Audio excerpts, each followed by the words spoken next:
I am here today with two guests I'm really excited to have a conversation with today. As we were approaching Black History Month, I didn't really have a plan to address the topic. I didn't really, it wasn't a conscious intention to do it. And then what happened was I had an interaction, a couple of interactions with men in my family. And these are good men, good people, good hearts, loving people. And I could tell with both of them that they were having a lot of challenges with the concept of racism and the whole Black Lives Matter movement. Like immediately there was this knee-jerk reaction. It's a similar knee-jerk reaction that I witnessed when Kaepernick took a knee. And I didn't understand why is everyone reacting so strongly to this? And I noticed based on the interaction that I had, two things. One was that white Americans, a lot of them are thinking, you know what, I didn't do this. I wasn't responsible for the things that happened in the past. So I shouldn't be made to feel guilty. So there's white guilt. I realize that there's a lot of that comes up, which is triggering for people. And the other part of it is a comment that one gentleman made, which was about Black Americans needing to educate themselves, to be appropriately educated, basically to catch up with the times so that they didn't have all this anger toward us, toward white Americans. And I had such a strong reaction to that I responded and said, I don't think they're the ones that need to be educated. We're the ones that need to be educated. We're the ones that kind of need to wake up to stuff that we're not seeing. And I live in Orlando. I'm 6 miles, literally 6 miles from Ocoee, Florida, where 100 years ago, this past November, there was something called the Ocoee Massacre, where an untold number of Black families were slaughtered. And I never knew about that until this came out in November. I never even knew about it. Right. So it's not even something that's taught in our history books. I mean, this is one example, but the reason it blew my mind is it's right around the corner for me. And I'm always trying to think of ways to open up the lines of communication. How do we get everybody at the table being open-minded to what the other parties are saying? How do we bridge the gap here so that a dialogue can happen without unconscious white privilege or white guilt stopping us from being able to move forward? I have two guests with me today. I'm so grateful that both of you have decided to join me, have been willing to join me. I've got Dan McCool with me. Dan taught race, politics, and the law at Framingham State University and is the author of Self, Institutions, and Others. Yes. Anything else that we should know about you, about why you're the perfect person to have this conversation with? Well, I'm not sure if I'm the perfect, but I hope I can live up to some grade of quality. But we did meet through Blue Revolution, which is the group I run, which works to advance progressive candidates and policies around the country. But it is great to be here.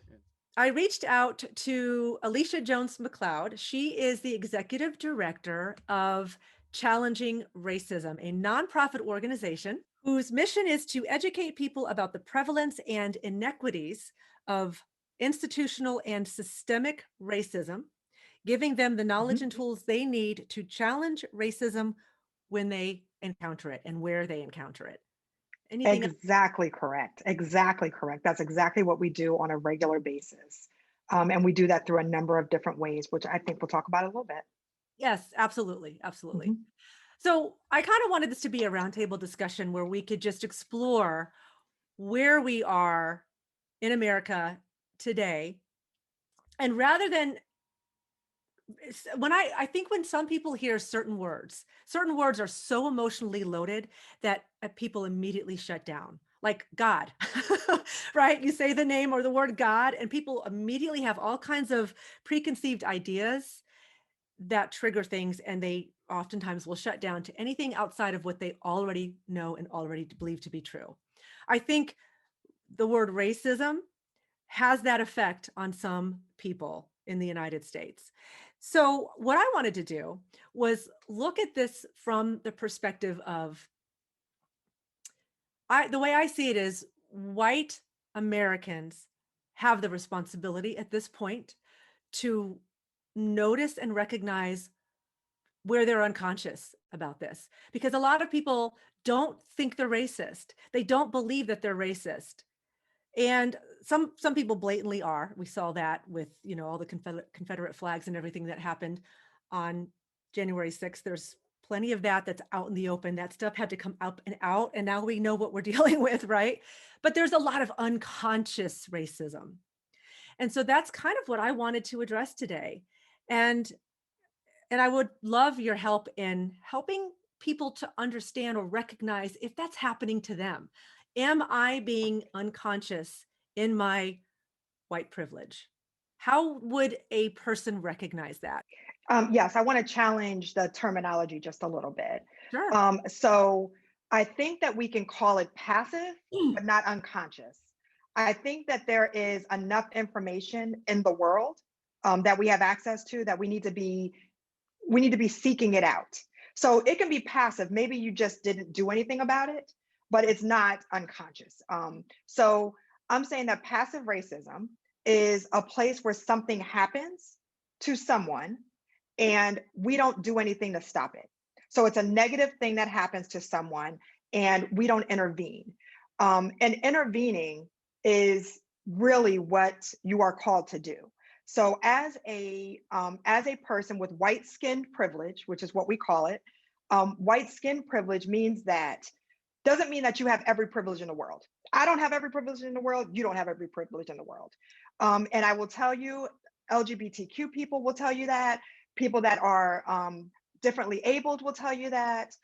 There's a bunch of different privileges. I walk on 2 feet. I am happily married. And my husband and I, being heterosexual couple, have a heterosexual privilege. That's a privilege in this country because we're Christian based. We don't all have the same privilege. But what it means if you have white skin privilege is that you have never given a thought to the color of your skin affecting the way you are perceived in the world. You Mm. will do all kinds of things without thinking about, will people judge me because I'm white? That's not a thing that you generally do. That is a thing I do every single day. And that's really white skin privilege. It doesn't mean that you shouldn't, I mean, you don't have to feel guilty about it, but we do have to create a plan to disrupt it so that we are able to spread the privilege around. Does that make sense?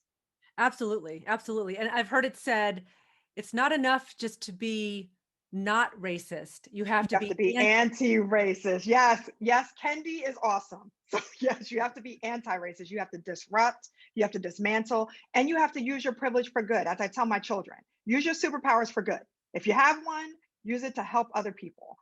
Don't keep it to yourself. Your light shouldn't be under a bushel. So that's just what we need to do. We need to spread around the privilege to make sure that we amplify, listen, and support others that might not have the privilege at the moment. Mm, perfect. And there's an interesting challenge in that because I found myself in that position when it was an email exchange that I had with one of the males in my family. And again, beautiful man, I love him dearly. But when I finished reading that email, I had such a visceral response that I had to respond. And I think that was maybe the first time I had been in a position to be to do something that was specifically anti-racist. I had to call him out on it. And I realized that I haven't done that very often. I haven't been actively involved enough. And that was the moment I realized I wanted to do a podcast on this topic because that's the shift that I think we need to make. It's not enough to just not be racist. We have to be anti-racist. We have to step in and do something about the patterns that have been going on for hundreds of years in this country. So Dan, I want to check in with you. Sure.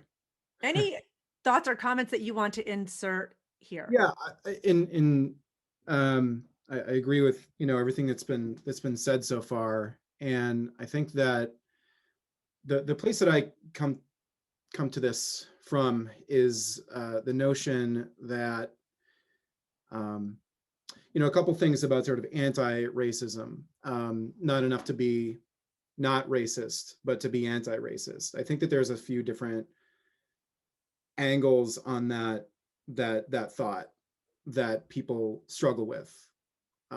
One is to have agency. To be a citizen is to have agency, and to actively either support or or oppose something, right? Sort of in the public realm, in the public sphere. And I think we live in a political culture right now where people feel a sense of almost existential dread about entering the public sphere in a way that will fulfill them. And so I think that, when we're asking folks to do anything that is outside their comfort zone, anything outside their sort of private experience, in my opinion, the issue of racism or anti-racism is the number one issue that Americans should be, exercising their agency over. But there's many other issues as well. And I think that that's a real sort of national problem, is how to actually inject yourself into the public square. And I think that there's a reckoning going on right now where there's been 40, 50, 60 years of a decline of social capital in the United States, where people just don't know their entry point into the public realm. I think, Erica, it's a great place to start, to email back someone that you know. That's not nothing, that's big, that's uncomfortable, right? That's outside of going along with the flow. So that's good, and people should do that every day. People should do that whenever they get the chance to do it. I know that among me and my sort of white friends and perhaps white extended family members, I do it at every chance that I can to sort of respectfully push back on notions that don't line up with a sense of justice in this area. I also think that it requires a sense of history, right? You mentioned earlier at the beginning of this conversation that someone in your realm was talking about how folks need to know their history, and it will make them less angry. If people knew their history, it would probably make them more angry. Particularly the history of racism. So that is a hard thing to disseminate widely, is a sort of common knowledge of history. And I think what's happening in America right now is there's two different histories being adhered to, and well, more than two, but for the sake of this conversation, two.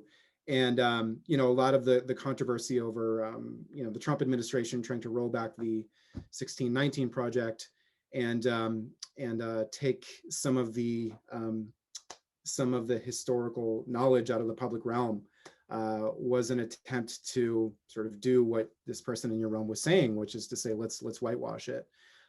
So I think always being conscious of the way that history is getting whitewashed is very important. When I used to teach this class on race, politics, and the law, it was, I'd always sort of begin the class by saying, the history of race in America is not an adjunct to American history. It's not a side subject. It really is the bulk of it. And that's going to take some time, some generational time, I think, really, for people to latch onto, is that racism is a central part of American history.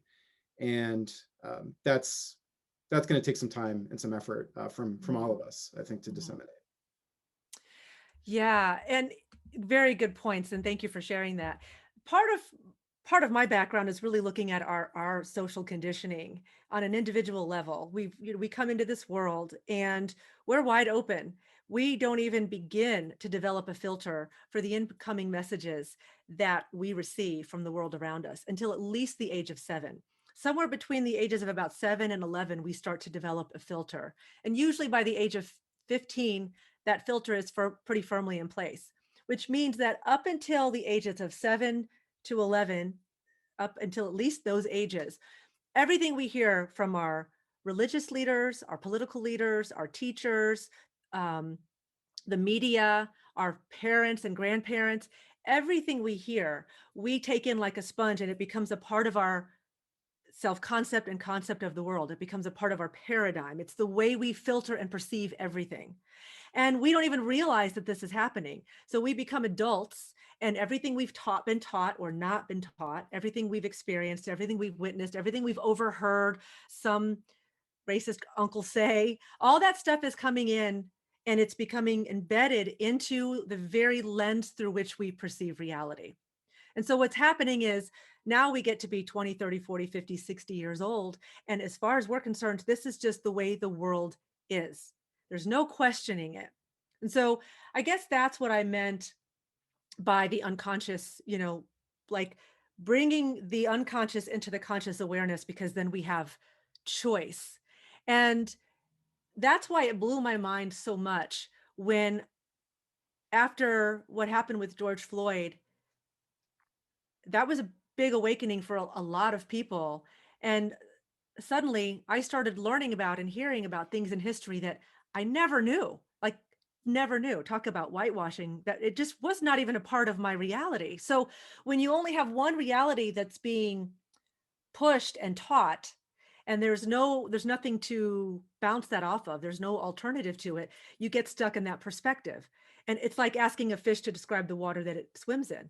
So when with somebody like the older male Americans, white Mhm. Americans, that are kind of stuck in this perspective, I'm trying to figure out how do we break through? And maybe you answered that question. Maybe this is a Oh, generational thing where we have to educate the younger generation. Go ahead, Alicia. well, let me ask you, are you right-handed or left-handed? I'm right-handed.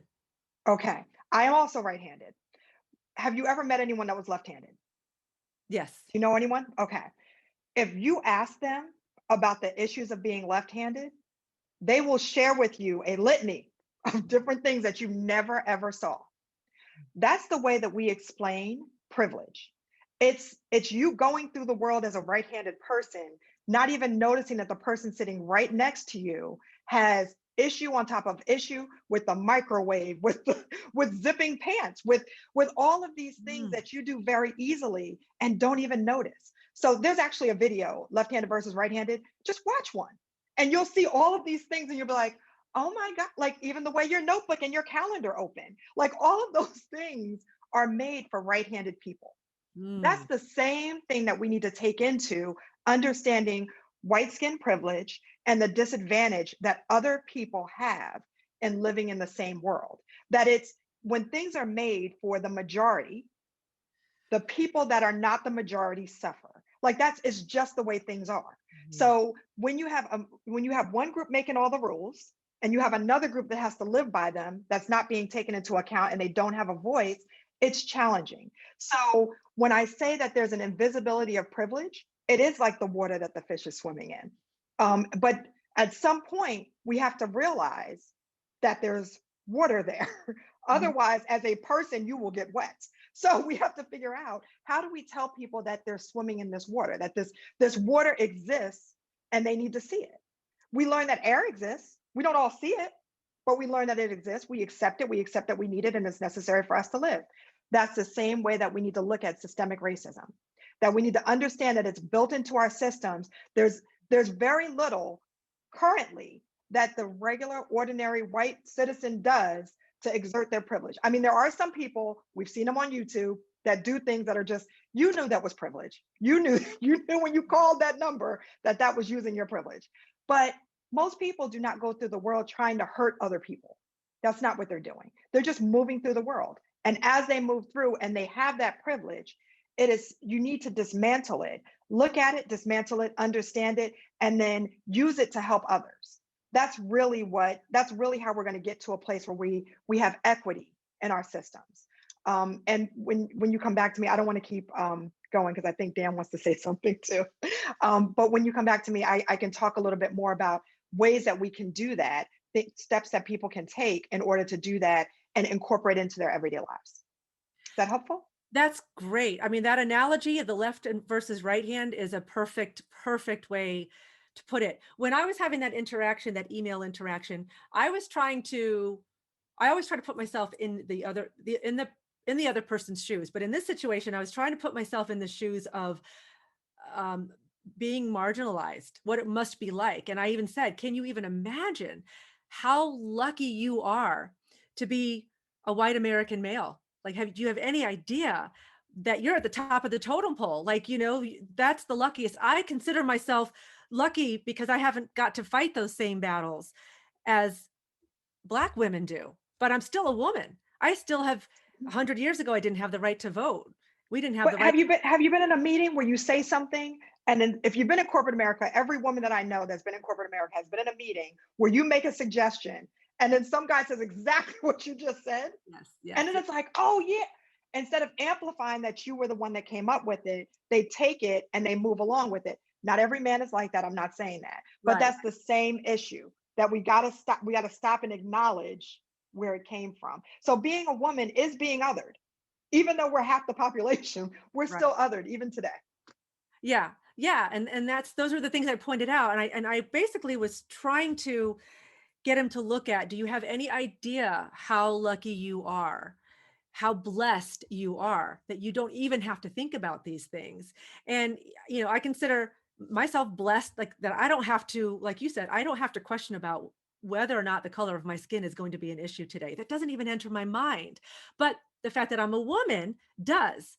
And so when I sent that to him, I was as loving and as respectful as I could. And he emailed me back, and all he said was, um, this seems to be upsetting you, and we don't have to talk about it anymore. And I was like, I'm not upset. I just wanted to bring your attention to something. So anyway, that's why I thought, you know what, this is something I want to talk about with other people. I'm basically coming to the two of you to help educate me, and then through me to the listeners of my podcast or the viewers on my YouTube channel. So Dan, I want to come around to you. Um, as the white American man in this meeting, no pressure there. Yeah. But speak to that. Like, speak to, surely you have conversations with other, and not that white American men are the problem. I am not saying that, but they are, and they are the most powerful men in the room, always, right? I think that there's a myth that has been perpetuated in the United States, and I'm coming to this from more of a sort of political angle, because I do want to hear more about these sort of tools, these sort of micro tools, I guess, that Alicia was speaking to, in terms of just being able to listen to people, being able to listen to other people's experience, just on an everyday basis. What's happening here in the year 2021, I think, is important in and of itself. I think the ways in which I've gotten into some of the most fruitful conversations with people in my own cohort is to think of the ways, and it's a little bit abstract, but I think thinking of the ways in which generationally, historically, some of our advantages have accrued is the most poignant way I've been able to sort of point this out. For example, I come from Scottish and Irish ancestry, and there was certainly a time in the history of my ancestors where they struggled in the United States.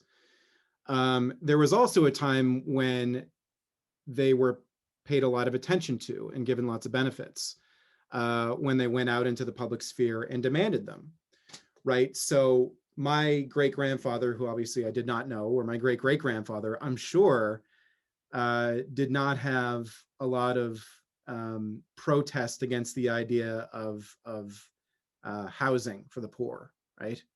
Or more progressive taxation, or labor laws, or anything else that was considered progressive legislation, because of course they were poor and they were not part of the ruling class at the time. Sometime around the 1970s, 1980s, there started to be this, to go back to what I was saying at the beginning of this comment, is really a myth that white America, and particularly white American males, sort of Reagan's America, had made it for themselves, and then everyone else now had to make it for themselves.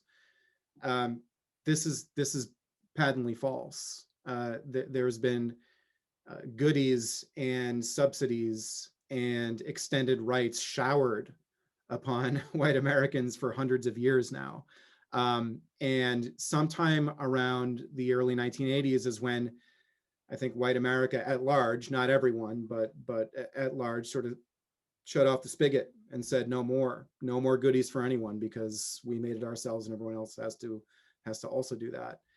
And I think about 40 or 45 years of sort of these types of policies have sort of come home to roost. And now there's sort of a development of sort of a white underclass in America, or an emerging white underclass, who are angry. And this is something that recycles again and again throughout American history. What they're being taught is that it's the fault of the immigrant, or it's the fault of people who don't work hard enough, who don't look like them. And that's what the last, I think, 5 years have been about in our culture. Mhm. The trick is to disseminate some of this history to people without coming off as preachy, as I sometimes do, because people don't like to be, people are sort of, they don't like to be challenged. But challenging is what we have to do in a lot of ways, a lot of the time. So it's tricky, to have a democratic conversation, to have a conversation in a democracy about something substantial is very, very difficult thing to do, particularly when you're dealing with generational factors and historical factors. But I don't have the answer for it, but that's sort of what we all, I think, need to be grappling towards, to get people to open up their consciousness, their historical consciousness, their sense of privilege, their sense that, the moment that they're in right now was something that was built over generations. It's not something that just fell out of the sky. And like I said, difficult conversation to have, but one that we need to think about. Yeah, thank you for that. It really is, which is why I wanted to have you both here, because I have felt like I know my eyes are open, and I know that I've been kind of asleep. It wasn't my problem. It wasn't my problem. It wasn't my problem. And then I saw, wait a minute, it is my problem, because as long as I do nothing, I'm a part of the problem. I'm contributing to the problem. And so as an educator, I'm always looking for ways, and as a communicator and as an educator, I'm always looking for ways. How do we open up the conversation, and how do we raise our consciousness, like evolve the way that we think about this issue, whatever that issue is. But this it really was brought home in such a powerful way for me, because I had two similar conversations with two beautiful men that I love. And I realized they're the fish that they don't know they're swimming in that water, right? There's just no awareness of it. And so I want help. And this is where I guess I'm reaching out to you now, Alicia, is what are the tools? What do we do to help raise awareness? Because there are some people, as soon as they know what the topic of this conversation is, they've already tuned out. Mhm. Yep. Well, let me first share that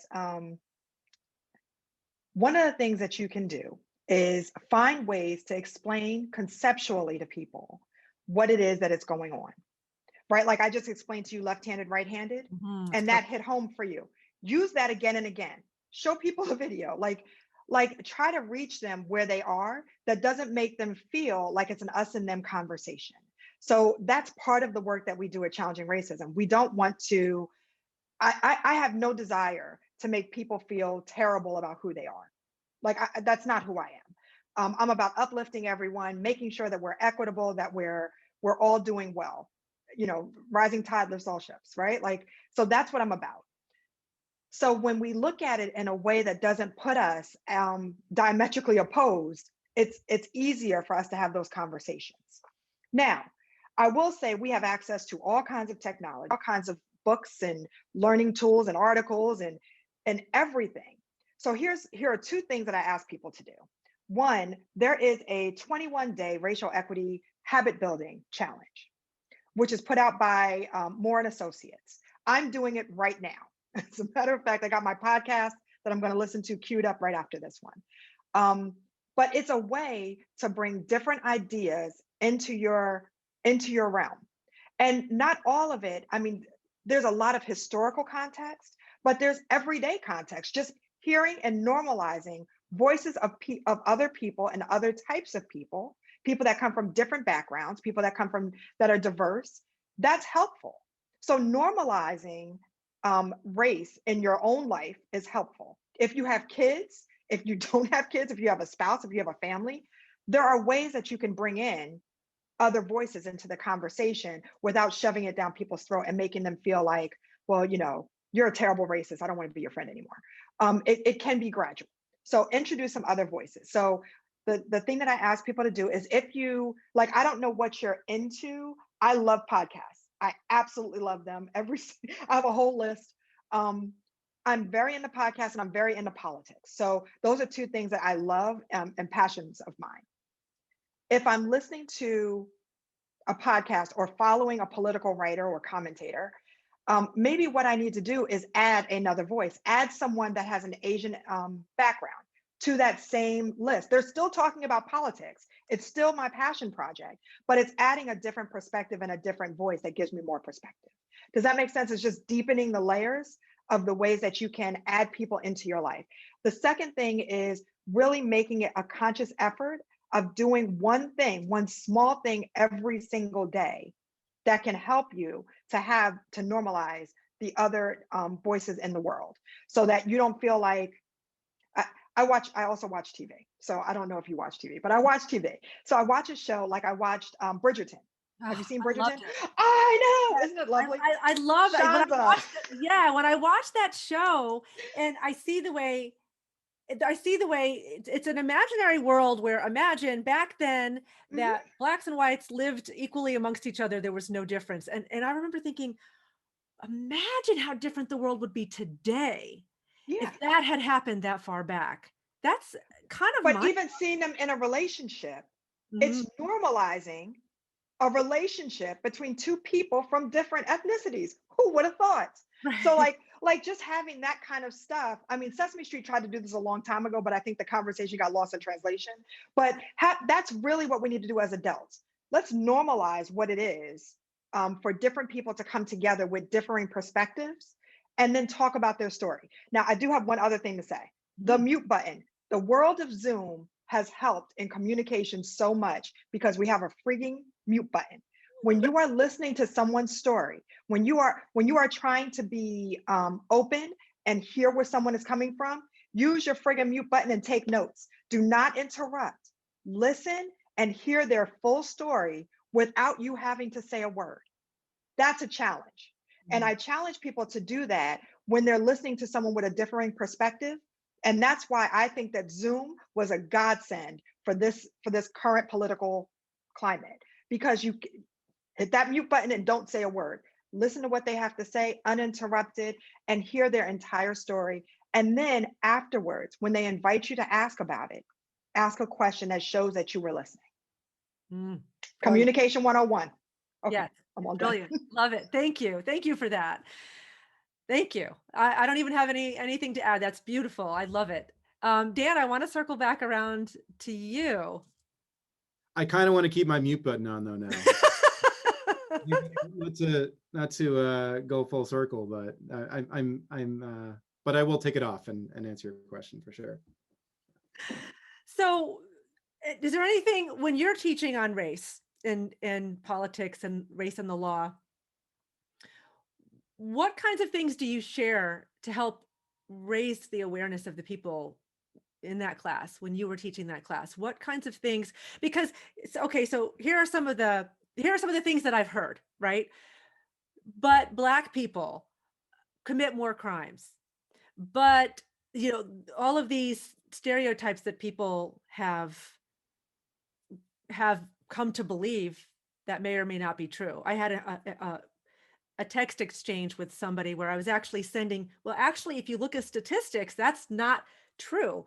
Black on black crime, white on white crime. Like if you look at that, the belief that Americans have, that white Americans have, that the Black community is responsible for the bulk of the crime in the United States is not necessarily true.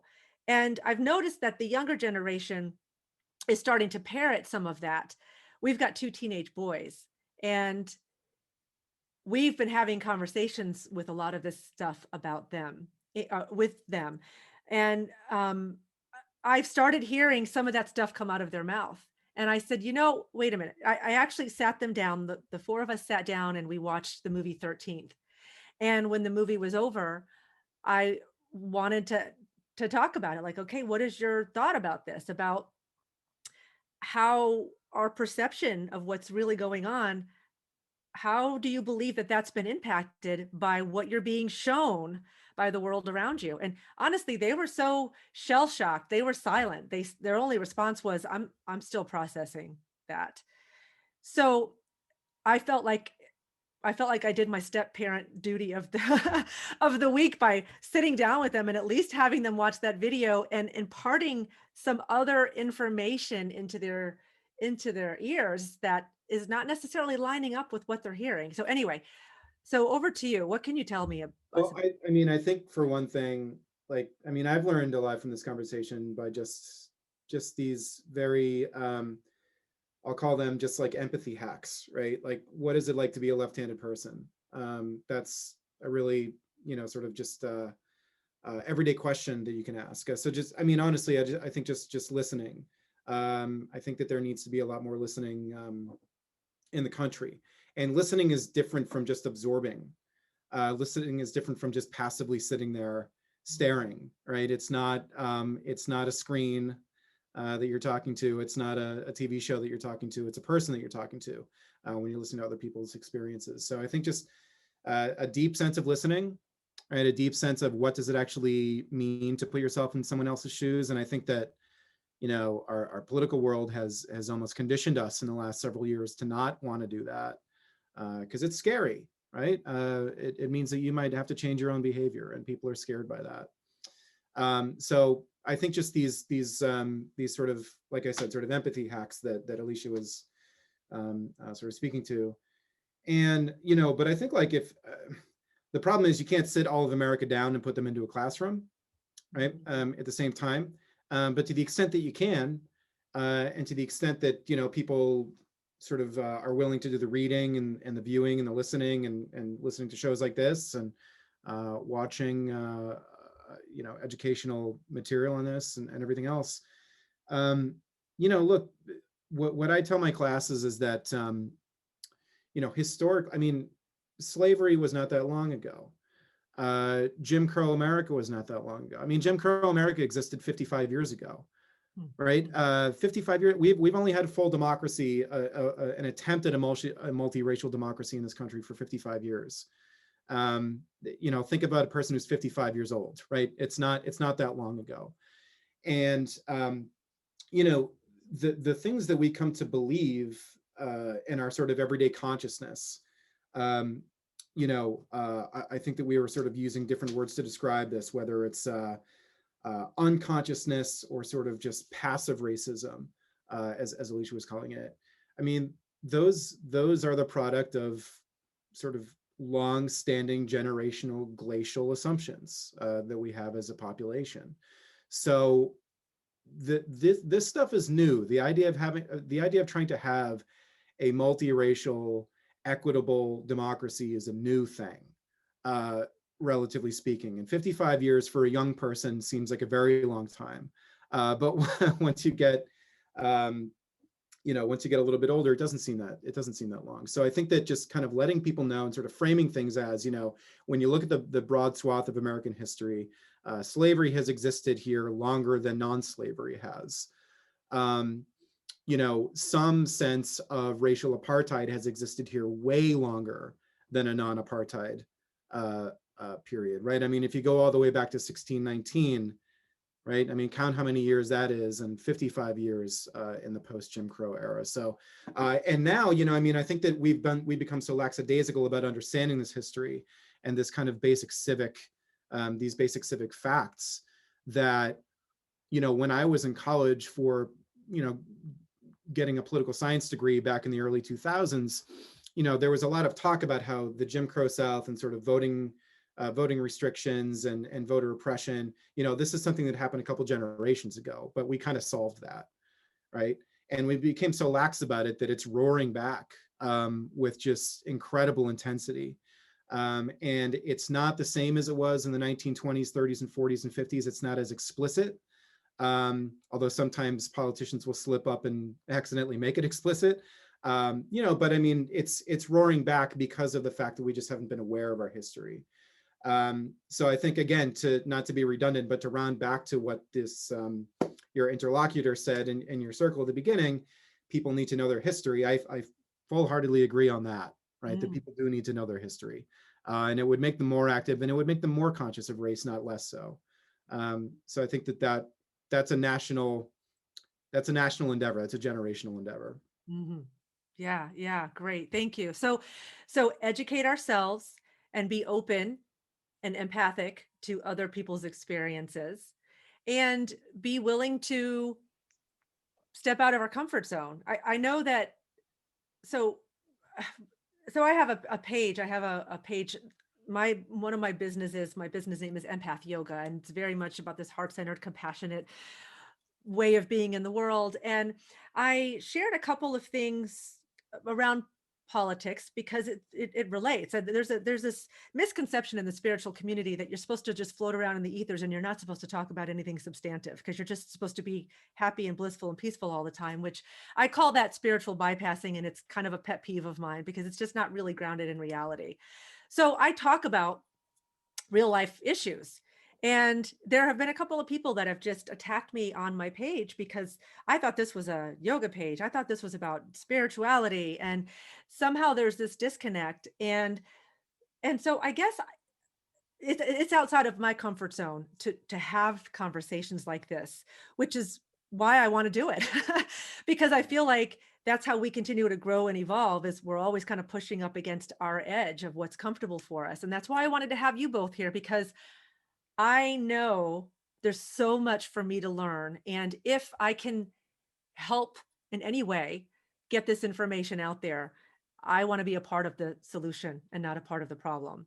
So I want to circle back around to each of you to see if there's anything else that you want to say before we wrap up, and also ask you if you will provide any links that you would like for me to share in the show notes with people.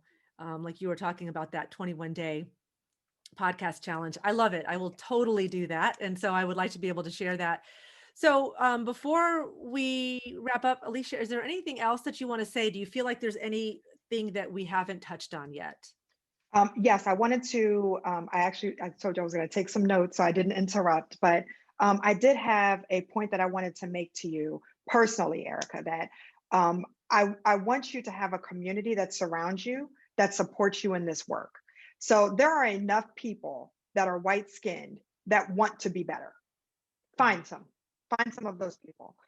So that it's low hanging fruit to tell that person the left-handed, right-handed analogy, right? Like it's low hanging fruit when they want to know. So start with some of those people. And I'm not saying don't jump into the deep end. But what happens if you try to, it's like that old saying, like, you don't want to do the hardest thing first. Sometimes you can get discouraged. So I don't want you to be discouraged in this work. I want you to actually progress and be able to share. And in a year, I want to come back and next year and hear you say, you know what? I am launching a podcast just about racial equity. I'll be your guest every week. But Awesome. Really, like, I want you to keep continuing to feel connected to this and feel like you're making a difference, because you are. And that's important. It's important to kind of give yourself a pat on the back once in a while. And I wanted to say one more thing, that kudos to you for your teenage boys and sitting down and watching a movie with them. I would also suggest that you try to introduce them to some things that are just normalizing, so that I think that there is a challenge that we have right now with media, where a lot of media that centers Black stories is about the crucifixion of Black people. Like there's some kind of sacrifice of the Black life in that story. There are a lot of stories that are just like, there are stories just about two people having a relationship that just happen to be Black and white, or Latina and and African American, and those are heartwarming. And at the end of them, they leave you on an up. So try to incorporate some of that into their lives as well, so that they know that you don't always have to feel bad when you're experiencing this. That Mhm. was kind of like a shock moment. We got to get you there first, and then we can we can normalize it. But that's really what this work is about. And I do want to thank you so much for inviting me on and allowing me to share, because I am not I haven't studied racism. I'm learning a lot in this position. I've only been in my position since May. So since COVID has been here, I've been in this job. Um, but one of the things that I am learning is that the things that I feel have terminology, they have words, they have history. There's a reason that these things exist.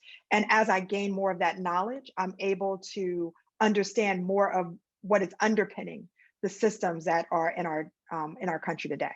So thank you for having me here. I really do appreciate the opportunity. Oh, thank you so much for joining me and being a part of this. And any resources you can share, any suggested Yes, movies, any resource list, please send it my way. I'll include it in the show yes. notes.